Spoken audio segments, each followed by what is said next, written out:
आज भी हमारे समाज में पीरियड्स यानी माहवारी को लेकर कई तरह की झिझक और शर्म महसूस की जाती है। कई जगहों पर लड़कियां इस बारे में खुलकर बात नहीं कर पाती, लेकिन अब इस मुद्दे को लेकर सदन में एक बार फिर से जोरदार आवाज उठाई है। राघव चड्ढा ने साफ शब्दों में कहा है कि पीरियड्स कोई शर्म की बात नहीं है, बल्कि ये महिलाओं के शरीर की एक प्राकृतिक प्रक्रिया है। मैं आज एक मेंबर ऑफ पार्लियामेंट के तौर पे नहीं बल्कि एक ऐसे स्पोक्स पर्सन के तौर पर बात करना चाहता हूं जो स्पोक्स पर्सन भारत की आधी आबादी को रिप्रेजेंट करता है और एक ऐसे विषय को इस बिल में इंक्लूड कराना चाहता हूं जो देश की आधी आबादी हर महीने फेस करती है। वो इशू है मेंस्ट्रुअल हेल्थ का और मेंस्ट्रुअल हाइजीन का।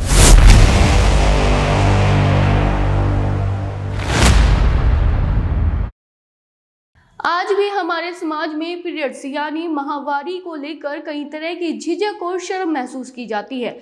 कई जगहों पर लड़कियां इस बारे में खुलकर बात नहीं कर पाती, लेकिन अब इस मुद्दे को लेकर सदन में एक बार फिर से जोरदार आवाज उठाई है। राघव चड्ढा ने साफ शब्दों में कहा है कि पीरियड्स कोई शर्म की बात नहीं है, बल्कि ये महिलाओं के शरीर की एक प्राकृतिक प्रक्रिया है। उन्होंने कहा है कि समाज को इस विषय पर खुलकर बात करनी चाहिए और महिलाओं को सही जानकारी और सुविधाएं मिलनी चाहिए। चलिए सुनाते हैं राघव चड्ढा का इस विषय में क्या कहना है। सर, मैं आज एक मेंबर ऑफ पार्लियामेंट के तौर पे नहीं बल्कि एक ऐसे स्पोक्स पर्सन के तौर पर बात करना चाहता हूं जो स्पोक्स पर्सन भारत की आधी आबादी को रिप्रेजेंट करता है और एक ऐसे विषय को इस बिल में इंक्लूड कराना चाहता हूं जो देश की आधी आबादी हर महीने फेस करती है। वो इशू है मेंस्ट्रुअल हेल्थ का और मेंस्ट्रुअल हाइजीन का।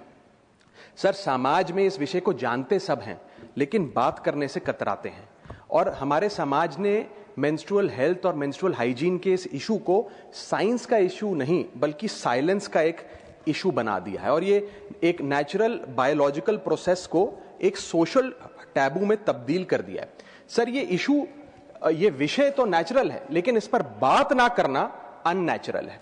और इसी के साथ साथ सर मैं ये भी कहना चाहता हूं कि आज भारत देश में लगभग 35 करोड़ से ज्यादा महिलाएं मेंस्ट्रुअल साइकिल की इस प्रोसेस से गुजर रही हैं, जिसमें से 120 मिलियन यानी कि 12 crore adolescent girls face menstrual hygiene and challenges every single year and as a result 23 million girls यानी कि 2.3 करोड़ गर्ल्स हर साल स्कूल से ड्रॉप आउट हो जाती हैं, स्कूल जाना बंद कर देती हैं क्योंकि वहां इनएडिक्वेट मेंस्ट्रुअल हेल्थ फैसिलिटीज हैं।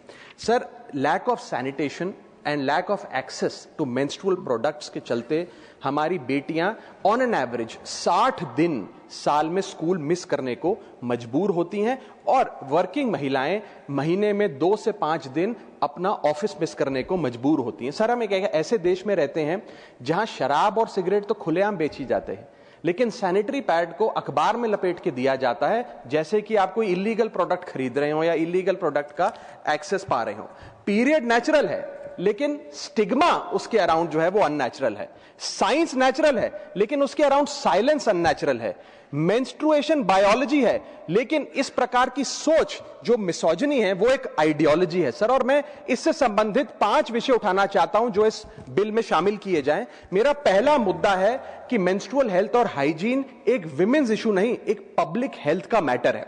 सर, एक सर्वे बताता है कि मेंस्ट्रुअल हाइजीन के चलते लगभग 91.7% महिलाएं किसी न किसी प्रकार की एक बीमारी का शिकार होती हैं जिसके चलते वे डॉक्टर के पास नहीं जा पाती हैं क्योंकि एक सोशल स्टिग्मा इसके अराउंड अटैच कर दिया गया है और फीमेल डॉक्टर्स की कमी रहती है।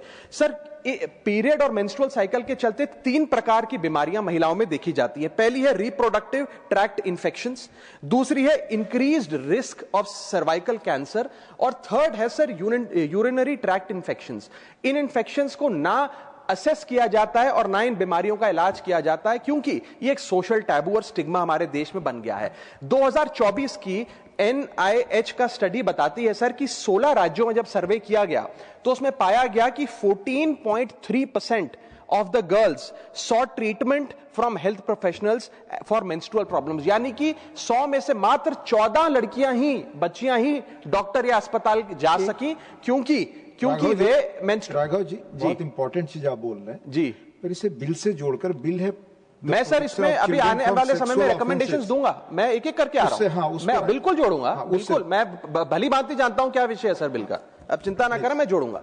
इसी के साथ साथ सर 3-4 प्रकार की अहम बीमारियां हैं जो मेंस्ट्रुअल साइकिल जो महिलाएं जिस दौर से गुजर रही होती हैं उनमें देखी जाती है, जैसे कि एंडोमेट्रियोसिस, पीएमडीडी, पीसीओएस, और ये तमाम बीमारियां अनडायग्नोज रह जाती हैं क्योंकि इनसफिशिएंट क्लिनिकल ट्रेनिंग है और इसे एक टैबू माना गया है। दूसरा विषय है सर, ये विमेन्स इशू नहीं बल्कि एक एजुकेशन का इशू है, जिसके चलते 60% बेटियां अपने पीरियड्स के दौरान स्कूल से एब्सेंट हो जाती हैं या स्कूल छोड़ने पर मजबूर हो जाती है, और खास तौर पे ये रूरल एरियाज के स्कूल्स में देखा जाता है।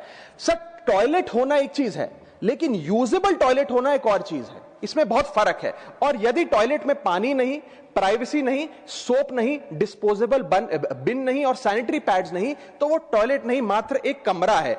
इसी के चलते मैं कहना चाहता हूं कि सैनिटरी इंफ्रास्ट्रक्चर फैसिलिटी का जो गैप है ये एक इंफ्रा गैप नहीं है, ये डायरेक्टली हमारी बेटियों की एजुकेशन से लिंक्ड है। थर्ड प्रॉब्लम है सर कि ये विषय विमेन्स इशू नहीं बल्कि एक डिग्निटी का इशू हमारे देश में बन गया है। Sir everyday we see realities and cultural stigmas, और मैं कुछ स्टैटिस्टिक्स के आधार पे आपको बताना चाहता हूं कि डीप रूटेड कल्चरल टैबूज और रिलीजियस नोशंस के चलते जो महिलाएं अपने पीरियड से गुजर रही होती है उन्हें एक इम्प्योर या अशुद्ध कहकर किनारे कर दिया जाता है, उन्हें किचन में प्रवेश नहीं करने दिया जाता, बहुत जगहों पे उन्हें सामाजिक फंक्शंस में नहीं आने दिया जाता है।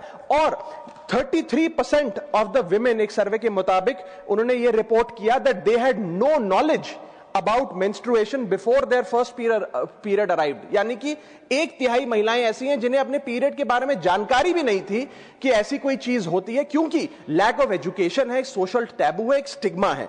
28% महिलाओं ने यह कहा एक सर्वे में कि वे आइसोलेटेड महसूस करती हैं मेंस्ट्रुएशन के दौरान, reflecting practices of temporary exclusion with in their households. Sir इसके साथ साथ 32% महिलाओं ने कहा कि अपने पीरियड के दौरान वे एक्सक्यूजेस बनाकर उसे हाइड करने का प्रयास करती हैं क्योंकि वे स्ट्रॉन्ग सोशल प्रेशर महसूस करती हैं। और इसी के साथ साथ एक नेशनल सर्वे बताता है कि 61.4 girls acknowledge societal embarrassment surrounding menstruation, which effectively highlights the normalization of this stigma. Sir ये एक बायोलॉजिकल रियलिटी है जिसे हम लोगों ने एक सोशल शेम में तब्दील कर दिया है और साइंस को साइलेंस का विषय बना दिया है। सर आज मुझे लगता है कि स्थिति ऐसे बन गई है कि मेंस्ट्रुएशन बायोलॉजी से ज्यादा मोरालिटी का विषय बनता जा रहा है। मेरा चौथा पॉइंट है, ये विमेन्स इशू नहीं, अफोर्डेबिलिटी का इश्यूज है। सर सरकार ने एक अच्छा कदम यह उठाया कि सैनिटरी नैपकिन्स पर जीएसटी समाप्त कर दिया ताकि सैनिटरी नैपकिन्स को अफोर्डेबल बनाया जाए। लेकिन इसके साथ साथ कई इस प्रकार के मेंस्ट्रुअल प्रोडक्ट्स हैं जैसे कि टैम्पॉन्स, मेंस्ट्रुअल कप्स एटसेट्रा, जिन पर आज भी जीएसटी लगता है। और इसके साथ साथ सैनिटरी नैपकिन्स और इन प्रोडक्ट्स को बनाने में जो रॉ मटेरियल यूज होता है जैसे कि एब्जॉर्बेंट पॉलीमर्स, टिश्यूज, ग्लूज और नॉन वोवन फैब्रिक, इन सब पर आज भी जीएसटी लगता है, जो मुझे लगता है समाप्त होना चाहिए। Speak on the bill. मैं आ रहा हूं सर, आ रहा हूं। I come to the subject. Don't. I will make recommendations. अलग सब्जेक्ट है। I will make recommendations. Sir, permit me to speak. I will make recommendations to the bill. I am coming to that. Speak on the bill. बिल्कुल आऊंगा। Period poverty एक वास्तविकता है sir, और उस period poverty से मेरा मतलब है कि क्योंकि मेंस्ट्रुअल हाइजीन से रिलेटेड जो प्रोडक्ट्स हैं वो बाजार में इतने महंगे मिलते हैं, ऑन एन एवरेज एक महिला को 300 से 500 रुपए महीने अपनी मेंस्ट्रुअल हाइजीन पे खर्च करना पड़ता है, which is twice the minimum daily wage in India, and as a result only 36% of 35 crore Indian women use hygienic period products. बोलेंगे बिल पर कोई जाएगा, आप मेरे को क्यों रोक रहे हैं सर? इतना इंपॉर्टेंट विषय पे बात कर रहा हूं। बिल मैं आ रहा हूं सर, मेरे को बोलने, मेरा ये काम है आपको बताना। बिल पर मैंने सुन लिया सर, मैं बिल्कुल आ रहा हूं।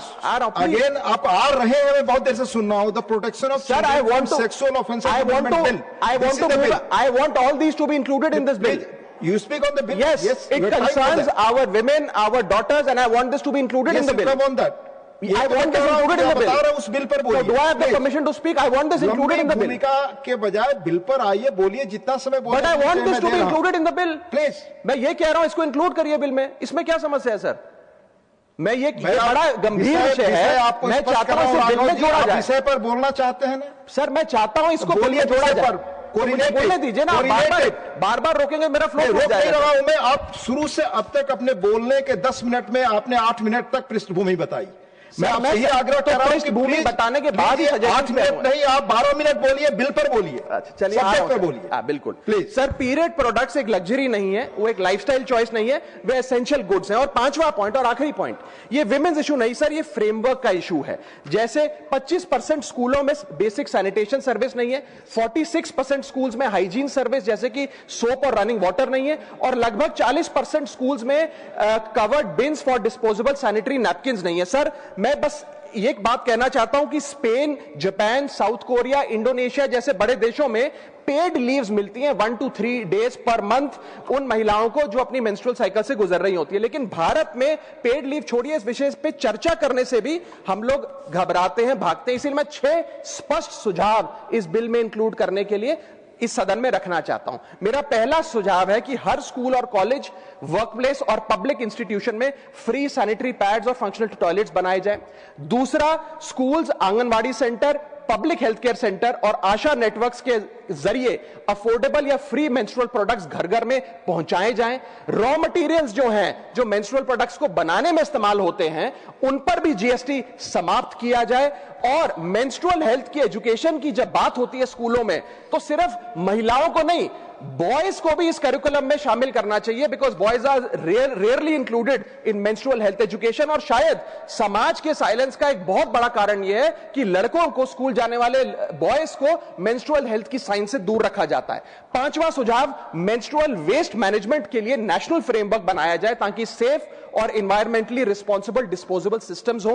और छठा और आखिरी सुझाव, डिस्ट्रिक्ट लेवल एनुअल मॉनिटरिंग हो मेंस्ट्रुअल इंफ्रास्ट्रक्चर की, और इसकी पब्लिक रिपोर्टिंग का मैकेनिज्म बने। सर, जब एक लड़की स्कूल इसलिए नहीं जाती है कि स्कूल में पानी नहीं है, पैड नहीं है या प्राइवेसी नहीं है, तो यह उस लड़की की पर्सनल प्रॉब्लम नहीं है सर, यह सोसाइटी का फेलियर है, पॉलिसी का फेलियर है। और अगर एक लड़की डॉक्टर के पास इसलिए नहीं जाती है क्योंकि सोशल स्टिग्मा है, तो यह एक ट्रेडिशन नहीं है सर, यह निग्लेक्ट। और अंत में मैं ये कह के अपनी बात खत्म करूंगा कि मेंस्ट्रुअल हाइजीन कोई फेवर नहीं है, कोई चैरिटी नहीं है, कोई साइड इशू नहीं है। यह हेल्थ का इशू है, यह एजुकेशन का इशू है, यह डिग्निटी का इशू है, यह इक्वालिटी का इशू है। Women do not need our sympathy sir, women need equality. Women do not need silence, women need dignity, and women do not need tokenism, women need rights. Thank you. Raghav Chadha का ये संदेश साफ है कि periods को लेकर शर्म नहीं, समझ और जागरूकता होनी चाहिए। जब तक समाज इस विषय पर खुलकर बात नहीं करेगा, तब तक महिलाओं की सेहत और सम्मान से जुड़े कई सवाल अधूरे रहेंगे। इसलिए जरूरी है कि हम सब मिलकर पीरियड्स को लेकर बनी झिझक और गलत धारणाओं को खत्म करें।